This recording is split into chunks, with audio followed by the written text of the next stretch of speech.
into the IPL auctions. 33 players have been retained by 10 sides. How do you see the auction span? Like, which team should go look for which players? And there are many teams which are looking for even captains, right? So, what's your take on who should the teams go for, and how? What's your take on the IPL auctions? I don't understand stress on picking a captain first. I understand some of that has to do with sponsorship deals. That I understand. Because Rahul is a very popular cricketer, so he's not really a successful captain. But I can understand why some franchises want a popular face as captain. See, we have seen KKR appoint Karthik as a almost as a so they picked the squad first and then the captain. Rajasthan did the same with Sanju. In fact, Rohit started his career as that captaincy career as that. I mean, Ponting was the captain for that season. When Ponting resigned, they picked Rohit from the squad. They picked Rohit from the cricketers, who was an automatic choice. They made Rohit captain. They won, and I'll be really interested in looking in checking what I've been supporting Rajasthan Royals since season one. They make some interesting selections. I think until last year, they were stacking their side with left arm seamers. Let's see whether they abandon that. One interesting thing will be whom Bangalore go for to replace AB de Villiers. That is probably one huge one. I mean, no de Villiers this time, no Chris Gale. I don't know. Punjab, see, it is very difficult to predict the strategies because 3-4 players per franchisee. So based on that, you can't really tell strategies. We know what Delhi wants to do. Delhi tries to provide opportunities to young cricketers, tries to build a team, say, for 2-3 years down the line. Kolkata has been doing the same recently. They're trying to build a young Indian core. Sunrisers has been working around towards that strategy. It failed last year. Maybe they will try to rethink. Sunrisers, one big problem Sunrisers always faced was the balance.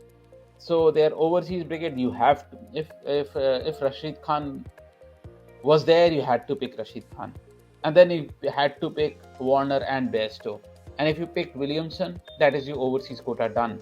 So your pace bowling has to be entirely Indian, because you have run out of your overseas options.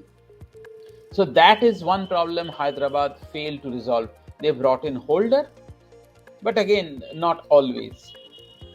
And if you pick an overseas fast bowler, you have to leave out one of Warner, Bairstow, and Williamson. Now Hyderabad has entirely changed everything. Let's see what they do. I think Bangalore did pretty well. If you check, Bangalore has this unusual record of doing well if the IPL is played on neutral venues. They do better because I think Chinnaswamy reduces their home advantage. Every other team, most teams thrive at home. Bangalore batters do not thrive at home. If the tournament, some teams like Chennai or Rajasthan are very difficult to beat at their home grounds.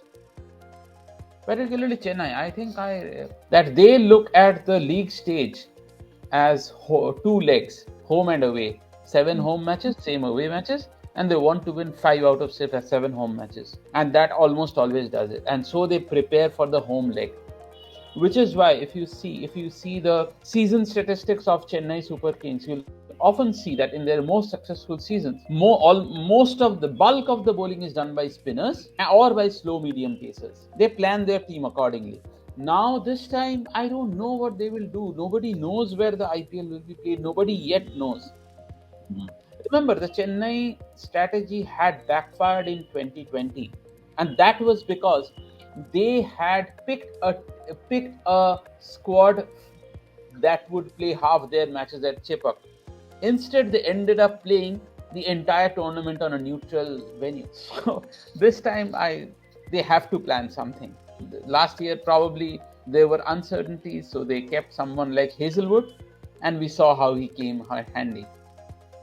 Maybe again we'll see some strategies like that. I'll be really keen also on seeing what the two new franchises do. I noticed following your tweets that yesterday I think you mentioned Ishan Kishan probably will be the highest paid in this auction from an He should Indian. be. Yeah. He should be. I still don't get why overseas cricketers get the most, fetch the most money. Because you can, if you use an overseas star, one of your slots is used up. One of your 4 slots. The Indian cricketers form the core of any IPL side. First of all, if you pick Ishan, you get a batter who can who can open, who can bat at 3, 4, and you can have I mean, he has a very good strike rate. He can go over the top in the power play. He doesn't need time to settle down. He can start playing his shots right away. He's a left-hander. He can keep wickets.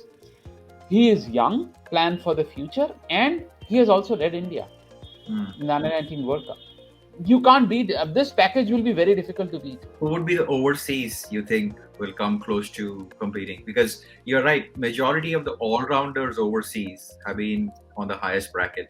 So I think that's probably the reason why teams go for overseas, because they can get a batter and a bowler. A wicketkeeper also gives you basically an all-round option. Yeah. So overseas cricketers, I think they will once again splurge on the BBL stars. Last year we saw Meredith and Richardson. This time it may be McDermott and Mitchell Marsh. South Africa also is loaded. International players. South Africa and Australians are the maximum number of. Yes, England. I'm not sure they will. I think ECB will try to do something. They will try to tweak the contracts or something. Which is why if there is an indication like that, franchises may be a bit hesitant to pick English cricketers, especially the ones that play Test cricket as well, like Bairstow and Butler. But West Indies, what about West Indies? I think they have been playing really good T20 cricket off late. Yes, this format they understood before probably any other side, which is why they won 2 T20 World Cups early, and some of the most expensive cricketers came from West Indies. Not only, I'm not specifically talking about the West Indies international side. See, when Pollard and Russell and Narayan etc. were picked, they were not huge stars. They were identified by scouts, and that was before they became stars. So the brand of cricket that is played, particularly if you notice the West Indian stars, a lot of them come West Indian T20 stars.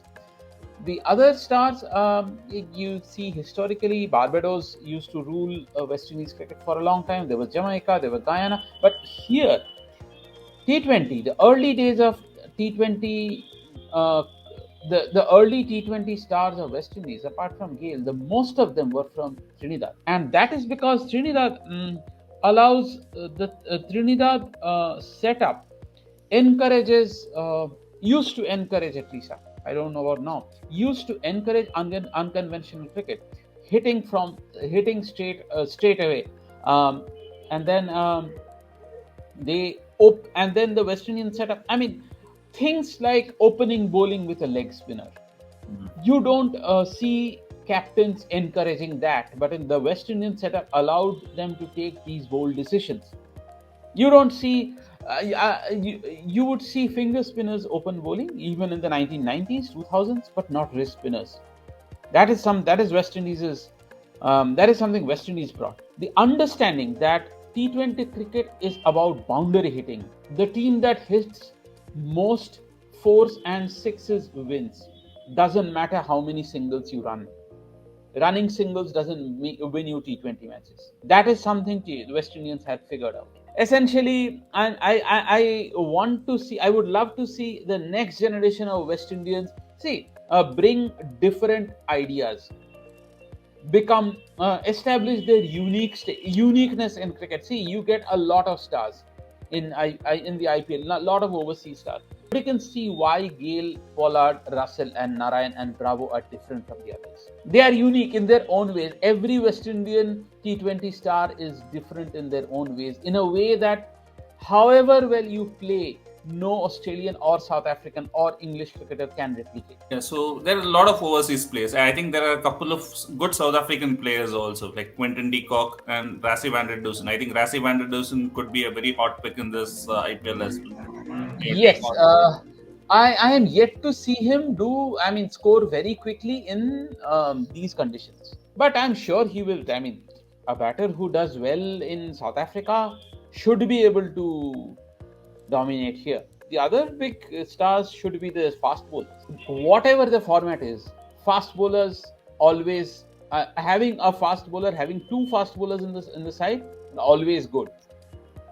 CSK actually countered that theory a few years ago because they prepared pitches low enough to ensure that the effect of the opposition fast bowler is not there, Okay. is blunted as much as possible. So they could bowl their Deepak Chahar and Dwayne Bravo and 3-4 spinners, take who all of whom will take the pace as much as possible. But the pitch will be designed to blunt the opposition pace attack. But unless that happens, a fast bowler will always be in demand, and South Africa have plenty of them. I think that's where Mumbai Indians hold the edge, right? They always go for Yes. two foreign fast bowlers and they play around with Bumrah as the main, and they go with two Yes. foreign bowlers.